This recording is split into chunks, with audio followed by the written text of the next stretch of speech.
Everyone, আসসালামু আলাইকুম। নতুন আরেকটি ভিডিওতে সবাইকে স্বাগতম জানাচ্ছি। সাইমাজ হাউস থেকে আমি রুমি আবারও চলে আসলাম।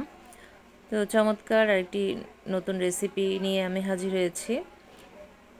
কালারটা দেখে নিশ্চয়ই বুঝতে পারছেন রেসিপিটা কতটা লোভনীয় একটা রেসিপি। তো এই রেসিপিটা আমি কি তৈরি করছি সেটা দেখতে হলে, জানতে হলে পুরো ভিডিওটা জুড়ে আমার সাথেই থাকুন এবং দেখতে থাকুন। তো রেসিপিটা করার জন্য আমি এখানে কিছু কচু নিয়ে নিয়েছি। বাজার থেকে এই কচুগুলো আনা হয়েছে। আপনাদের কার কার এলাকাতে এই কচুগুলোকে কী নামে ডাকেন আমাকে অবশ্যই জানাবেন। এগুলা আমাদের এখানে মানে চট্টগ্রামে, আমি যেহেতু চট্টগ্রামে থাকি, তো চট্টগ্রামে এগুলোকে সম্ভবত দুধ কচু বলা হয়ে থাকে। তো এই কচুগুলো দিয়ে আমি আজকে একটা রেসিপি করব। সবগুলো কচু কিন্তু আমার প্রয়োজন পড়বে না, আমি যতগুলো এনেছি সেগুলো দেখাচ্ছি আর কি। এখান থেকে যে কোনো দুটো দিয়ে আমি আজকে রেসিপিটা করব। আশা করছি আপনাদের কাছে ভালো লাগবে। তাহলে দেখতে থাকুন আমি কিভাবে রেসিপিটা তৈরি করি। তো আমি কচুগুলোকে আমার পছন্দ মতো শেপে কেটে নিয়েছি, খুব সুন্দর করে খোসাটা ছাড়িয়ে। তো সাইজটা মানে কাটার ইয়েটা পদ্ধতিটা আপনারা যে কোনোভাবেই কাটতে পারেন, যে কোনো সাইজ করেই আপনারা কাটতে পারেন। আমার কাছে এই ধরনের কচুগুলো ঠিক এরকম শেপেই কাটতে ভালো লাগে, একটু বড় বড় করে। তো আজকে এই কচুগুলোকে আমি কি দিয়ে রান্না করি এবং কিভাবে রান্না করি সেটা দেখতে থাকুন। তো এই কচুটা রান্না করার জন্য আমি এখানে একটা বড়সড় মাছের মাথা নিয়ে নিয়েছি। মাথাটাকে আমি দুফালি করে কেটে নিয়েছি।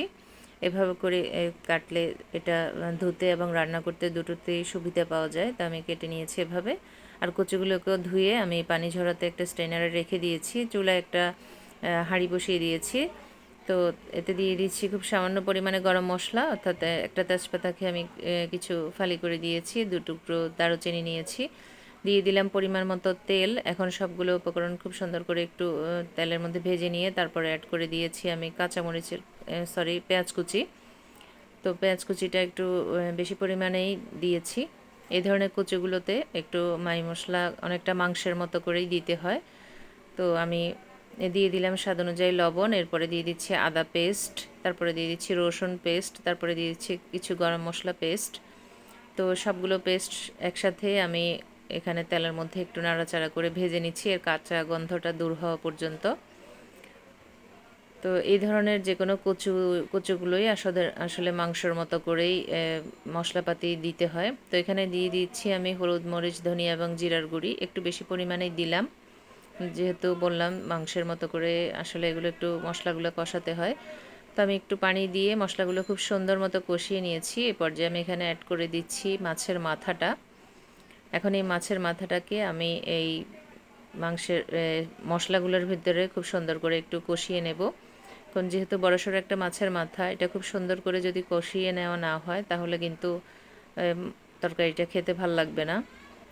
আর মাথাটা যেহেতু একটু বড়সড় মাথা, এটাকে অবশ্যই ভালো মতো কষিয়ে নিতে হবে, তাহলেই তরকারির টেস্টটা ভালো আসবে। তো আমি মাথাটাকে খুব ভালো মতো উল্টে পাল্টে কষিয়ে নিচ্ছি। এতে মশলাগুলো কষানো হচ্ছে, মাছের মাথাটাও খুব সুন্দর মতো কষিয়ে নেওয়া হচ্ছে। তো মাছের মাথাটা কষিয়ে নেওয়া হয়ে গেছে। এই পর্যায়ে মাছের মাথাটাকে একটু ভেঙে দিচ্ছি, কারণ মাছের মাথাটা যদি ভেঙে দেওয়া হয় তাহলেই কিন্তু এর পুরোপুরি টেস্টটা রেসিপিটার মধ্যে পাওয়া যাবে, এতে খেতে খুবই ভালো হবে রেসিপিটা। তো আমার মাছের মাথাটা ভেঙে নেওয়া হয়ে গেছে। এবার আমি কচুগুলো দিয়ে দিচ্ছি এখানে। এখন এইভাবেই সবগুলো আমি সুন্দর মতো একটু কষিয়ে নেব। এখন আপাতত কোনো পানি অ্যাড করব না, মশলাগুলো খুব সুন্দর মতো কচুগুলোর সাথে আমি মিশিয়ে নিচ্ছি। এরপরে মেশানো হয়ে গেলে আমি একটা ঢাকনি দিয়ে ঢেকে চুলার আঁচটা মিডিয়ামে রেখে কিছুটা সময় একটু কষিয়ে নেব। কচুর থেকে বের হওয়া পানিতে কচুটা কিছুটা সময় কষানো হয়ে গেছে। তো এই পর্যায়ে আমি আবার একটু নেড়ে দিচ্ছি, যেহেতু পানি দেওয়া হয়নি। আর কচুর ভেতর থেকে বের হওয়া পানিতে কচুটা সেদ্ধ হয়ে গেছে, পানিটাও শুকিয়ে গেছে। এই পর্যায়ে আমি ঝোলের পানি অ্যাড করে দিচ্ছি। এই কচুটা কিছুটা সময় লাগে সেদ্ধ হতে, তাই ঝোলের পানি দুবার করে দিতে হবে, মানে যতক্ষণ সময় লাগে আর কি হওয়ার জন্য। তো আমি খুব সুন্দর করে পানি দিয়ে কচুটা কষিয়ে নিচ্ছি এবং মাঝে মধ্যে একটু নাড়াচাড়া করে দিচ্ছি যাতে নিচে লেগে না যায় সেজন্য। আর চুলার আগুনটা মোটামুটি হাইতেই রেখেছি। দিয়ে দিলাম কিছু কাঁচামরিচের ফালি, এতে খুব সুন্দর একটা কাঁচামরিচের ফ্লেভার আসবে এবং ঝালটাও বের হবে, তাই কিছুটা আগেই দিয়ে দিলাম। তো আবারও একটু নাড়াচাড়া করে দিচ্ছি এবং কচুটা হচ্ছে। আর বড় সাইজের যে কাঁটাটা, মানে যেহেতু বড়সড় মাছের মাথা, এর কাঁটাগুলো বড় বড়, সেগুলো এইভাবে রান্না করতে করতে কিছুটা তুলে তুলে ফেলে দেওয়া যায় খুব সহজেই।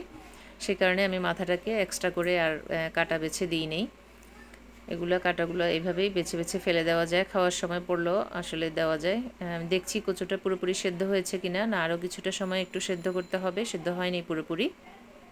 তো আবারও ঢাকনি দিয়ে ঢেকে আমি আরও কিছুটা সময় একটু কষিয়ে নিয়েছি।